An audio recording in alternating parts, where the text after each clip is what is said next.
La intensidad del silencio. Exploración fenomenológica sobre el cuerpo, la tierra y la muerte en la obra plástica de Cecilio Guzmán de Rojas. Mi nombre es Martín Mercado. Introducción. La presente intervención es un ejercicio de reflexión fenomenológica sobre tres tópicos de la obra de Cecilio Guzmán de Rojas. En primer lugar, se ensaya un acercamiento a la obra del pintor potosino a partir del denominado telurismo o mística de la tierra, propuesta en la década de 1940 por el filósofo boliviano Guillermo Francovich, enfatizando el carácter atmosférico de la obra pictórica estudiada. En segundo lugar, se abordan tres tópicos de la obra de este pintor boliviano: el cuerpo, la tierra y la muerte, para describirlos a partir de la fenomenología de la carne o del cuerpo sentido de Hermann Schmitz, enfatizando en la dinámica carnal, el carácter atmosférico y la sugestión de movimiento. La evidencia común en estas tres características pictórico-carnales será denominada la intensidad del silencio. Este se presentará como un fenómeno de tensión entre la contracción y expansión existencial. Finalmente, se concluye la reflexión abriendo algunas preguntas. El contenido de la exposición tendrá estos tres puntos a desarrollar. Comencemos pues con el primero. La obra de Cecilio Guzmán de Rojas a partir del telurismo. En 1941, el filósofo boliviano Francovich propuso la categoría mística de la tierra como un término que aclara el concepto central del denominado pensamiento telurista en Bolivia. En la mística de la tierra, muchos autores han encontrado un camino seguro para determinar la obra pictórica de Cecilio Guzmán de Rojas. En este sentido, actualmente casi todos los textos que tratan sobre este pintor boliviano incurren en el mismo tópico, que a nuestro parecer se torna ya reduccionista y tiende a reemplazar la caótica multiplicidad viva de la obra pictórica por un concepto medianamente claro. Así que a continuación se aclarará en qué consiste el telurismo mística de la tierra y por qué decidimos alejarnos de él. Según Francovich, la mística de la tierra es un pensamiento cuya tesis central gira en torno a la determinación del paisaje y la tierra sobre el espíritu humano. Las siguientes citas permiten comprender claramente la propuesta de Francovich.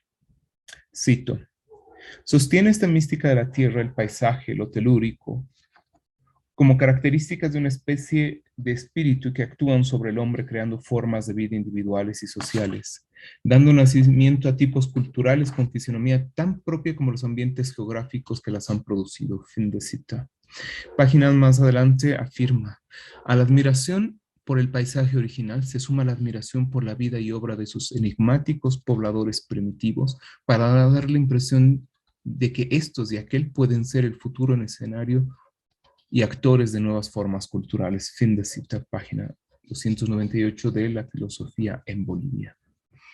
En estos pasajes, Francovich busca establecer los temas comunes y las tesis aparentemente compartidas por autores más o menos similares, pero también distantes, como Franz Tamayo, Villamil de Rao, Jaime Mendoza, Roberto Prudencio, Humberto Palza y Fernando Díez de Medía.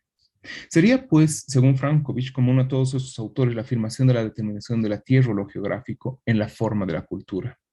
Es además interesante notar que si bien Francovich se posiciona como un detractor o crítico de tal pensamiento, le reconoce también una beta liberadora, dado que la mística de la tierra propondría a sus enigmáticos pobladores primitivos como los actores de nuevas formas culturales, lo que permite matizar un poco las discusiones intensas de la época entre indianismo e indigenismo. No obstante, esta discusión interesante escapa a nuestro tema el día de hoy. Por otra parte, sí es relevante para nuestro abordaje señalar que en la mística de la tierra se enfatizan términos que podrían coincidir con aspectos parciales de la obra de Guzmán de Rojas. Resulta pues difícil negar que en la obra de nuestro autor estudiado aparecen motivos regionales, paisajísticos, en los que resaltan cuerpos de personajes locales. Esta relación entre paisaje geográfico y andino y habitantes parece ser la vía más clara para determinar la obra de Guzmán de Rojas a partir del telurismo o mística de la tierra. Así, en primer lugar, parece relevante el énfasis en la localidad o situacionalidad de las culturas por sus habitantes. Para los teluristas propuestos por Francovich, habría que privilegiar la particularidad regional de cada cultura frente a un humanismo o universalismo abstracto. Tesis muy avant la lettre si consideramos la más reciente aparición de las filosofías de la liberación y discursos anticoloniales en el mainstream de la academia latinoamericana. Así, por ejemplo, cuando el filósofo boliviano Cita Tamayo enfatiza que, cito, si nuestras ideas son de blancos, todos nuestros sentimientos son de mestizos, fin de cita. O que el ideal de la humanidad sería una creación del romanticismo francés y no una realidad de la que se debería partir para comprender al ser humano. A lo que se sumaría el imperativo de hacerse fuertes por la herencia racial india o indígena, como sería actualmente. Así también en Prudencio no habría cultura universal, sino solo regionales, lo que en términos de Palsa sería precisamente el rechazo de la idea del hombre en abstracto para pasar al hombre en concreto, determinado por su región, es decir, comprender al hombre como un método. En segundo lugar, es relevante el énfasis en la localidad o situacionalidad de las culturas por la influencia del medio geográfico.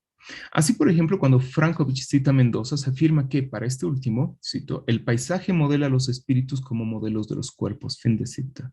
Siendo así que, cita, el indio era para Jaime Mendoza la encarnación del propio espíritu andino. De esta manera, también para Prudencio, cito, cada región en el mundo plasma sus propias fuerzas. Cada paisaje suministra sus propias expresiones.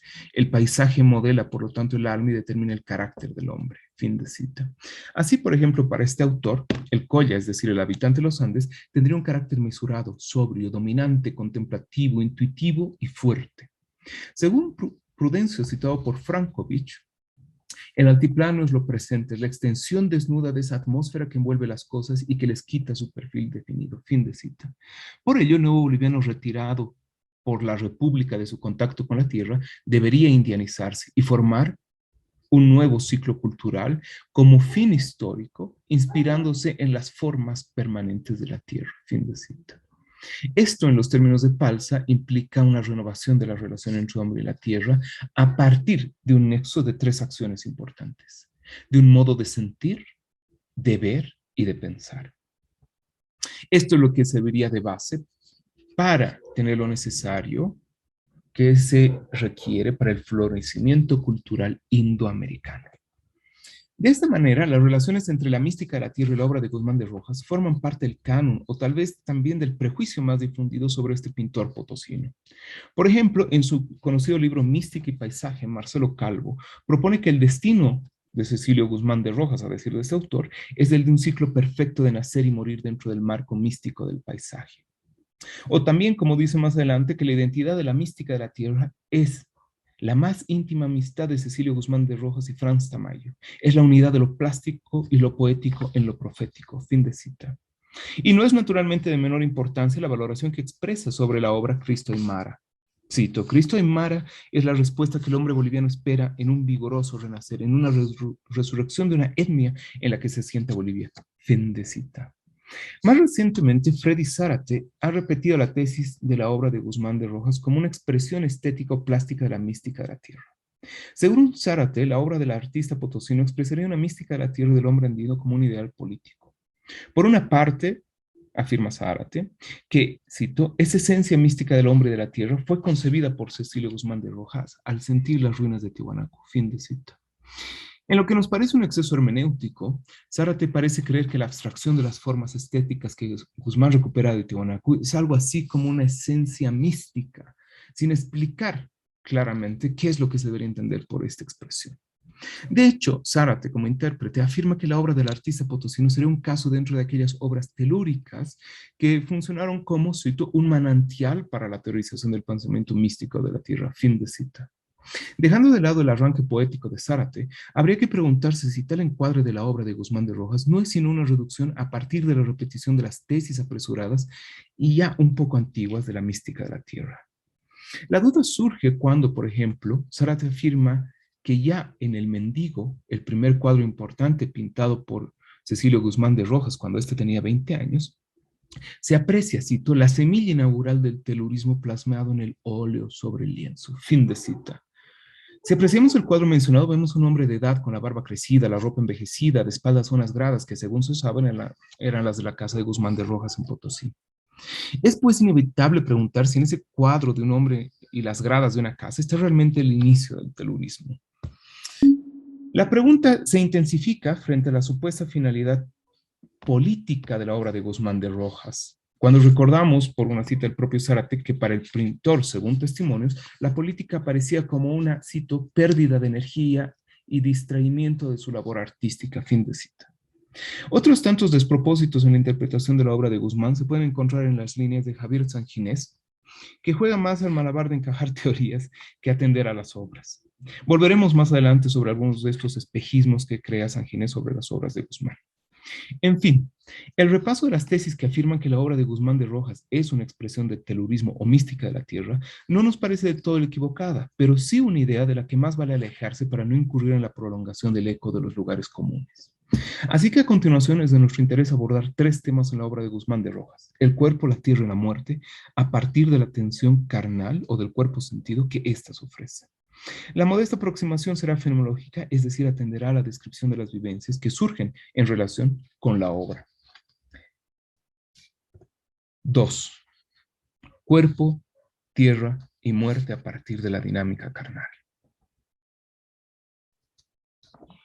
Es verdad que el arte puede interpretarse políticamente, pero dejando de lado generalmente la materialidad de la obra. Entonces el pensamiento se aleja del fenómeno para aferrarse a las tesis. Para evitar tal despropósito, abordaremos una selección de cuadros de Guzmán de Rojas para enfatizar lo que en ellos se puede vivir como fenómeno. Atenderemos algunas de las obras sobre el cuerpo, tierra y muerte, enfatizando la dinámica carnal, el carácter atmosférico y la sugestión de movimiento. La vivencia común en estas tres características pictórico-carnales es la intensidad del silencio como fenómeno de tensión entre contracción y expansión existencial. Que el presente abordaje sea fenomenológico significa comprender cada cuadro no solo como la expresión de una ideología de un autor, sino como una expresión de determinadas vivencias, y que el cuadro en su autonomía material permite que el espectador sea atingido o afectado afectivamente, como dirían Hermann Schmitz y Gerhard Böhme. De una manera específica, interesa describir ciertas tensiones de la vivencia subjetiva corporal en los cuadros. Pasemos así al primer tema, el cuerpo. En la obra de Cecilio Guzmán de Rojas se encuentra una interesante preeminencia del cuerpo humano. Consideremos en este caso el cuadro El triunfo de la naturaleza de 1928. Sobre este cuadro existen dos interpretaciones contradictorias.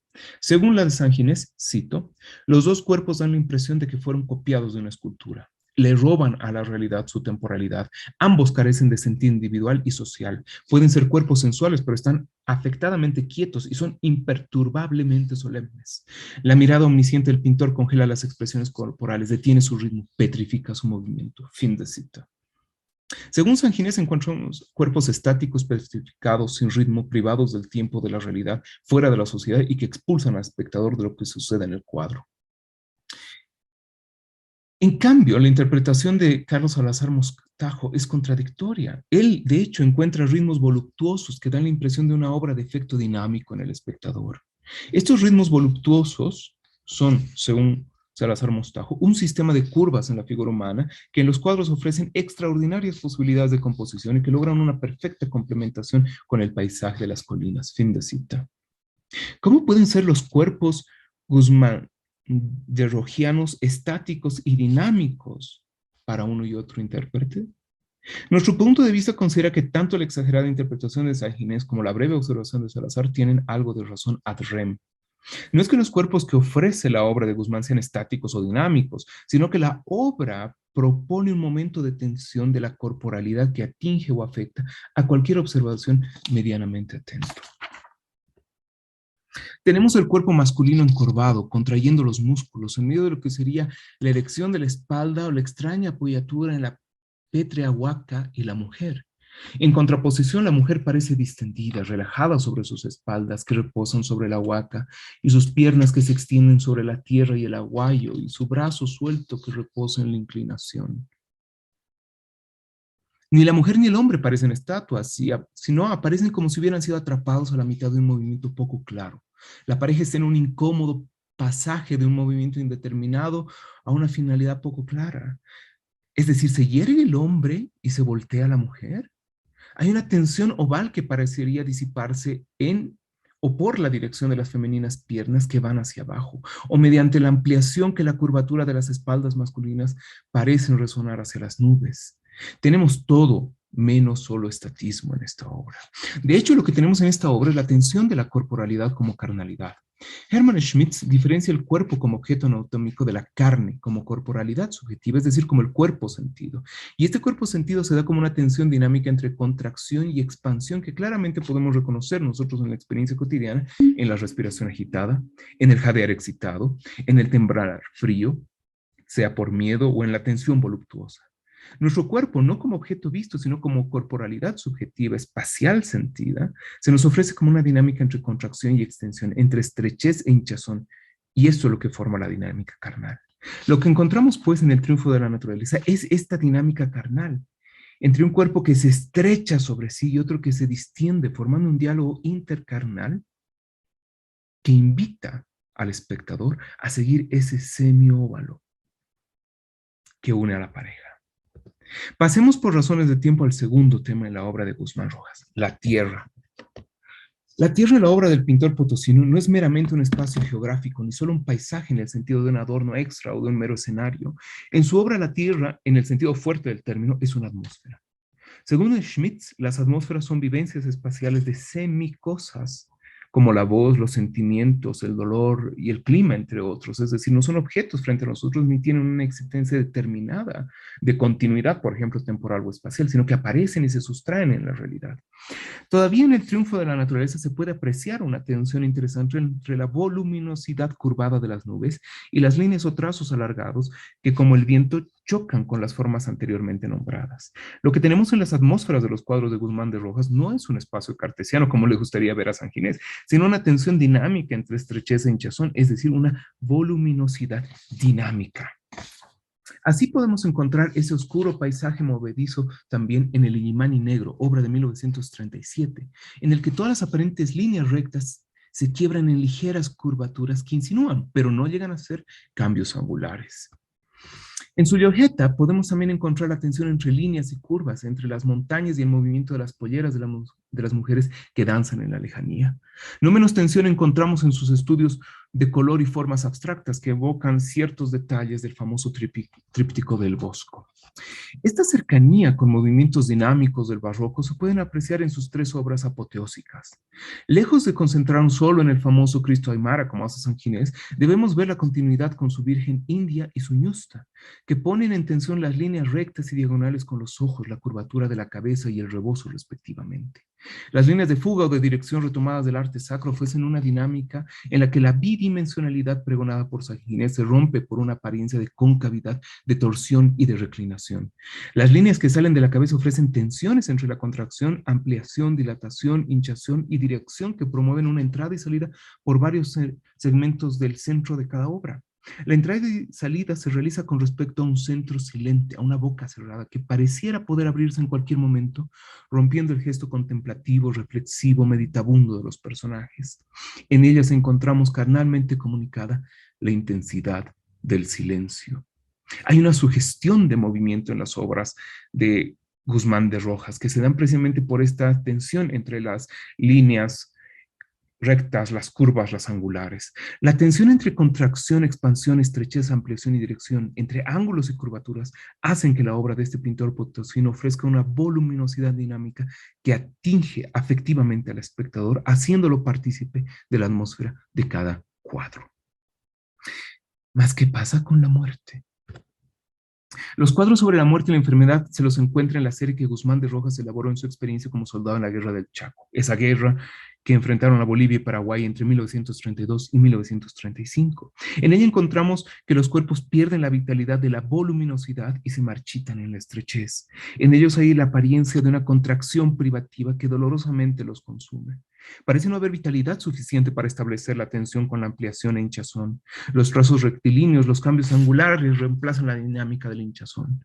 La dinámica carnal pierde su vitalidad, pierde ese nexo constante entre contracción y expansión, entre estrechez e ampliación, cediendo el paso a la contracción privativa. 3. La intensidad del silencio. Con este modesto acercamiento a algunas obras de Cecilio Guzmán de Rojas, se ha buscado cuestionar la interpretación dominante que parte de la noción de mística de la tierra o telurismo para ahondar en una descripción fenomenológica corporal sentida o carnal del maestro potosino de la pintura del siglo XX. Lejos de encontrar, en primer lugar, una tesis política o una imagen estática que expulsa al espectador, se considera que la obra de Guzmán ofrece una tensión dinámica entre líneas de articulación angular y curvaturas, entre contracción y expansión, entre estrechez y ampliación que atingen afectivamente al espectador. Muchos de los personajes de sus obras se encuentran con la boca cerrada, ofreciendo un gesto silente. Esa intensidad del silencio. Silencio que es una modalidad interesante de la experiencia viva, pues reclama en su presencia la irrupción del sonido o del ruido. Consideramos finalmente que la obra de Guzmán de Rojas sería una manera de jugar con esa tensión entre silencio y sonido, entre movimiento y quietud. Pero esta indagación parece reclamar nuevos acercamientos que aquí no hemos podido sino anunciar. Muchísimas gracias por su atención.